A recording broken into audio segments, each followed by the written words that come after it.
Alohida sizni o'zingiz uchun sovg'a. Ana. Wow! Ichida ozgina qulupnaylar kam bo'lsa, bilingki, uni men yo'lda yeb keldim. Okey. Yeb qo'ydingizmi? Nimaga Yeb qo'ydim. Mayli, o'rniga yana boshqa yaxshilarni qilib beraman. Bu sizga sovg'a. Yig'lamang faqat, xo'p? Siz yig'lasangiz, men ham yig'layman. Shunaqa qulupnay olib kelib tursanglar yig'lamayman. Bo'ldi. Вообще yig'lamang, iltimos, bizani bankrot qilasiz bo'lmasam. Azizlar, bugun Toshkentimizning eng go'zal qizlaridan birini xursand qildik. Rahmat, kattakon. Rahmat. Yangi chiroyli, e'tiborimni tortyapti. Qiziq. Dadadon deydi. Qara. Wow!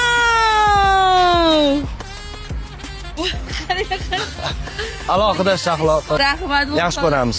Ajoyib aktrisa, ham qiziqchi, hozir javob. Opa, bu sizga sovg'a. Rahmat. Har doim mana shunaqa shirinlikdagi shirin bo'lib yuring. Rahmat. Sizni yaxshi ko'ramiz. Rahmat. Sog' bo'ling. Вообще ekskluzivni kutilmaganda xursand qildingiz. Rahmat. Bu sizga Ruxshona va gap yo'q. mana bo'lmasa. Gap bo'lish mumkin emas. Ruxshona singir deb yozuvdik, singirni yeb qo'ydik yo'lda. Mayli.